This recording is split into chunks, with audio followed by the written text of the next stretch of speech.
estoy en el Departamento Tributario y Contencioso Tributario de Montes de Echevarría, y lo que a mí me gustaría un poco explicar esta mañana es una cuestión que es urgente, que es relevante, que se da en muchos casos y que creo que tiene una decisión urgente que tomar, que es el tema de las sociedades civiles, las sociedades civiles de objeto mercantil. ¿Qué sucede con estas sociedades civiles? Que hasta 2015 venían tributando en un régimen de atribución de rentas, es decir, al final es una figura que está regulada en el Código Civil, muy parecida a una sociedad mercantil, pero con otras especialidades que a efectos prácticos pues a muchos empresarios les interesaba.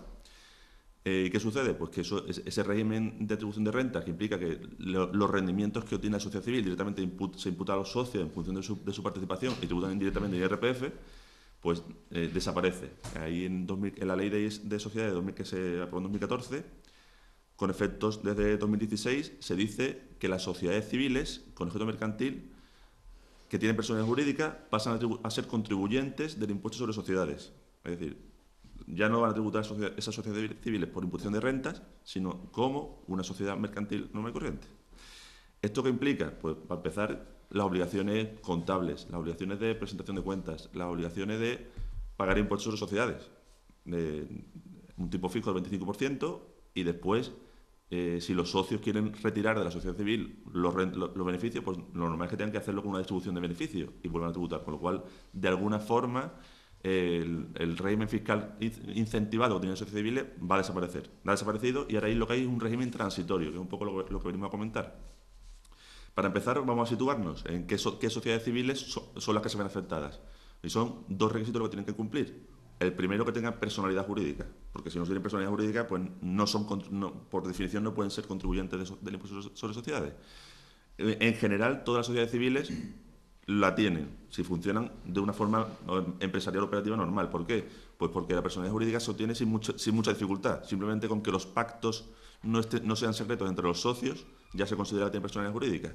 Y eso se considera que se produce o bien cuando el contrato de sociedad civil sea elevado a público, o incluso si está en documento privado, pero se ha ido a Hacienda, se presenta el modelo 036, se ha solicitado un NIF y ahí ya se ha dado publicidad a los pactos entre los socios. Con lo cual, en esos casos ya pues te encuentras con una sociedad civil con personalidad jurídica propia. ¿Eso qué significa? Pues que puede abrir una cuenta, puede comprar un inmueble, puede tener, en fin, todo lo que una sociedad mercantil tiene, ¿vale? El segundo requisito es que tenga objeto mercantil. ¿Y qué se entiende por objeto mercantil? Pues, como es una cuestión un poco indeterminada, os voy a leer dos definiciones, una del Código de Comercio y otra de la Dirección General de Tributos, que ya ha habido multitud de resoluciones en las que se ha pronunciado, ¿vale? El Código de Comercio lo que dice es que se entiende que una sociedad tiene objeto mercantil cuando se pretenda realizar de forma permanente una actividad empresarial a través de organización estable y adecuada al efecto y con ánimo lucrativo, es decir, una empresa. Y la Dirección General de Tributos, a efectos fiscales, que es lo que nos interesa, habla de lo mismo. Se te da objeto mercantil la realización de una actividad económica de producción, intercambio, prestación de servicios para el mercado en un sector no excluido del ámbito mercantil. Y añade, y quedarán así excluidas de ser contribuyentes por el impuesto de sociedades las que se dediquen a actividades agrícolas, ganaderas, forestales, mineras y de carácter profesional, por cuanto dichas actividades son ajenas al ámbito mercantil. Ahí, básicamente, las sociedades civiles de contenido empresarial y aquellas sociedades profesionales que se dediquen, porque ha habido también una cuestión, por ejemplo, ¿qué pasa con los administradores de fincas? ¿Qué pasa con los contables? ¿Qué pasa con los asesores fiscales? ¿Qué pasa con otra serie de profesionales que lo que hacen es prestar servicios a empresas? Y la Dirección de Tributos se ha pronunciado en ese sentido diciendo que en ese caso sí que se consideran sociedades civiles mercantiles, porque existe una prestación de servicios para el mercado en un sector no excluido del ámbito mercantil. Es decir, cuando una sociedad se excluye a las sociedades profesionales, excepto las profesionales que se dedican a prestar servicios a empresas. En esos casos también se considera que tienen un aspecto mercantil. Estas dos, si se cumplen los dos requisitos, es decir, que tengan personalidad jurídica porque los pactos sean públicos y que tengan un objeto mercantil, que lo que se excluye son las agrícolas, ganaderas, lo que comentaba antes, las agrícolas, ganaderas y las mineras y las profesionales, en el resto de casos, pues tendrán que tributar a partir del 1 de enero de 2016 en el impuesto de sociedades.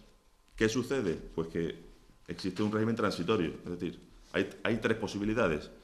Una, me adapto, es decir, y paso a tributar por el régimen del impuesto de sociedades y lo que me permite la ley es que si tengo alguna deducción pendiente por actividad económica, la puedo seguir aplicando. Si yo tenía pendiente alguna deducción en IRPF, pues que me la puedo aplicar en el proceso de sociedades.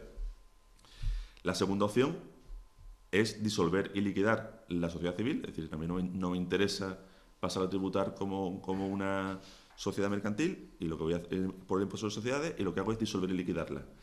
Para eso tengo que adoptar el acuerdo de disolución y liquidación en los primeros 6 meses del año 2016.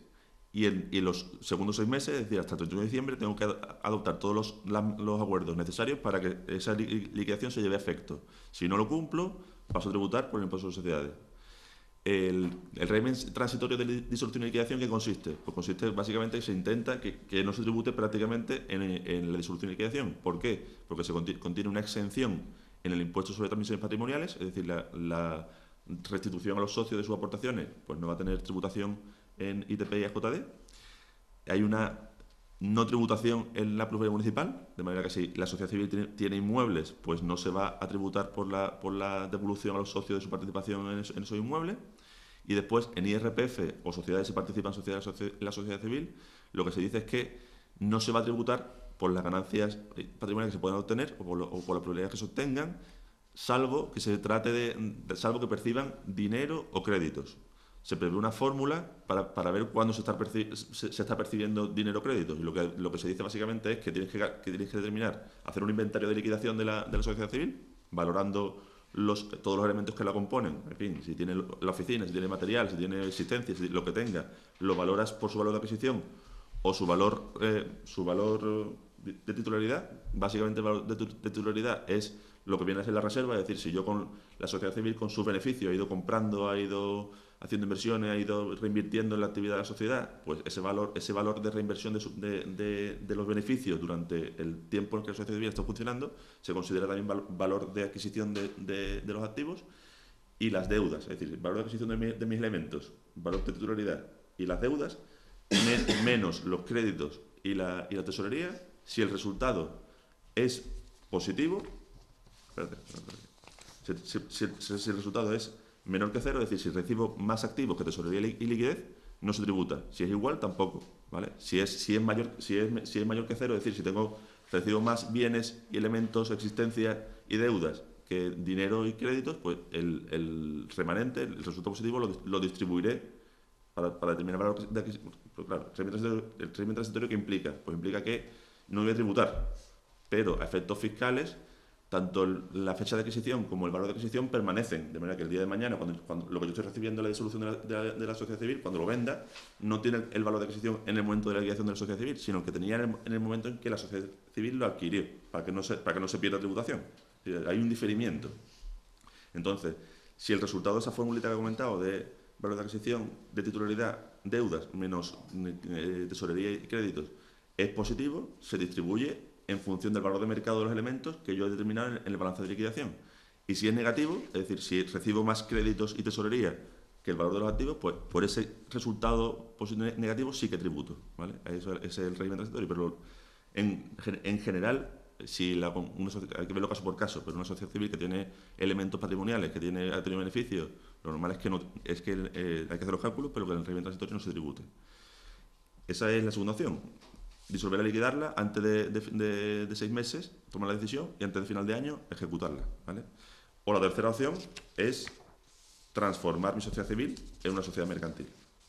¿Por qué? Pues porque si voy a estar con todos los inconvenientes de tributar, si yo funciono bien, si tengo todo, la contabilidad la llevo ya, si tengo los elementos a nombre de la sociedad civil y tengo un socio y no quiero quiero seguir funcionando igual, lo que puedo hacer es transformarla.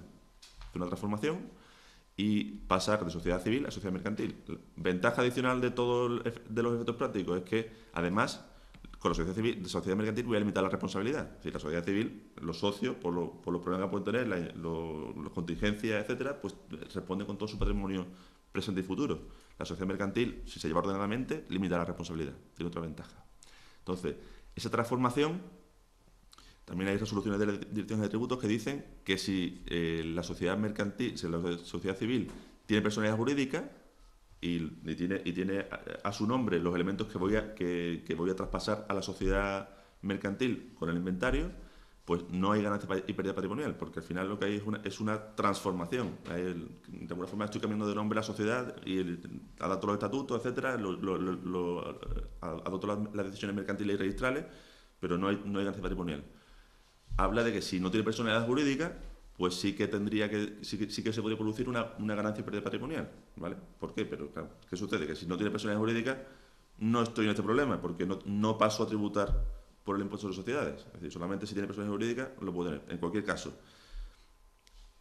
nada me impide que yo, la sociedad civil, tenga una personalidad jurídica o la transforme, o si en algunos casos que se pueden dar, pues, por ejemplo, que la sociedad civil pues no tenga todos los elementos a nombre de la sociedad civil, sino que a lo mejor el inmueble, la nave, la oficina, está a nombre, que eso es frecuente, está a nombre de los socios, pero no de la sociedad civil, pero sí que está afecto a la actividad.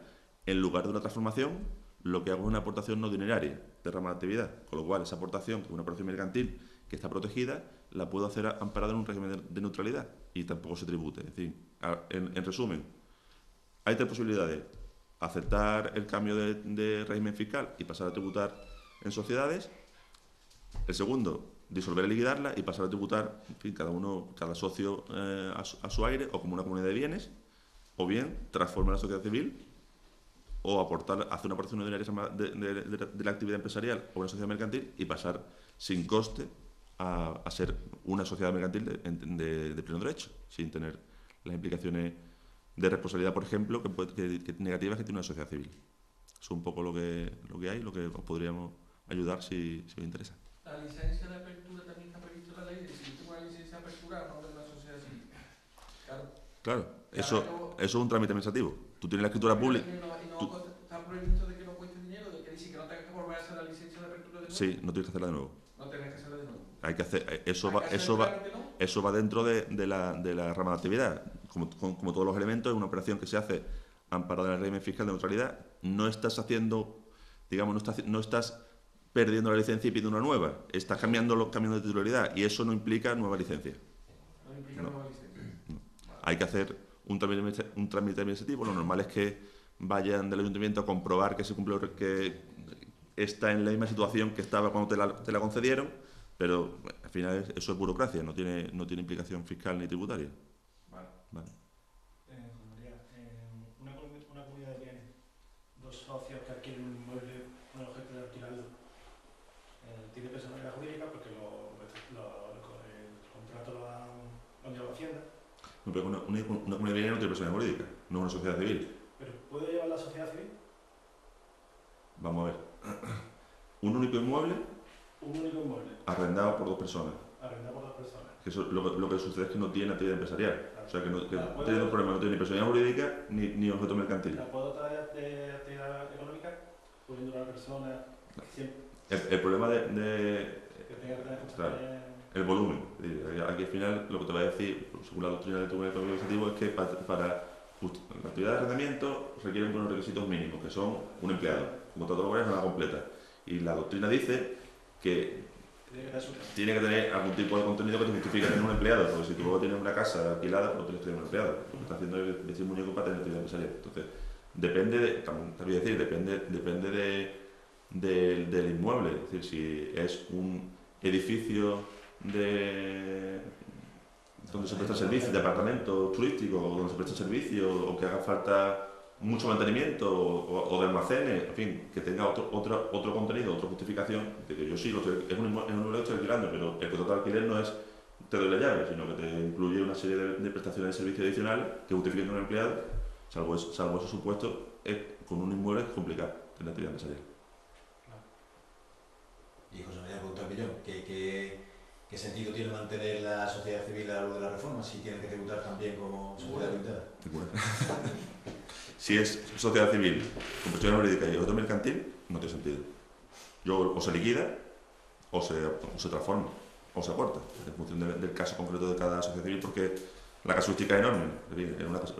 Es una figura con mucha utilidad y en la práctica tiene su sentido. Es decir, me consta que, por ejemplo, a nivel de Hacienda de recaudación, cuando veían que el deudor era la sociedad civil, eran reticentes, por ejemplo, a embargar inmuebles, porque los inmuebles te pueden decir que no eran de la sociedad civil, pues estaban a nombre de los socios. Entonces, de alguna forma, protegía o amparaba al empresario, pero eso desaparece. Lo que pasa es que el dinero que se llevaban antes en imputación de renta en la sociedad civil, que se representa a los socios, ahora lo tienen que, si lo hacen así, lo tienen que llevar vía dividendo. Claro. Eso además, vamos, es que no tiene sentido. Y la responsabilidad que no se limita a la responsabilidad, es que al final ha perdido todo lo que tenía, desaparece. Incluso empezó a hablarse, que ahora parece ser que la última no, que las comunidades de bienes, para lo que estaban hablando ahí, si efectivamente sí tenían actividad mercantil, los querían meter también en el... De momento no. De momento no, por eso digo, de momento no ha parado, pero que Hacienda estaba ya haciendo sus pinitas. Bueno, es que la comunidad de bienes teóricamente no tiene personalidad jurídica. Ya, pero que estaban por asimilación. No pueden meter, pero de momento no. De momento no. Pero no te extrañe que la siguiente no me... Sí, sí. La sociedad civil agrícola, ganadera, eso Eso sigue igual. Eso sigue igual. Eso no tiene nota mercantil, eso puede permanecer igual.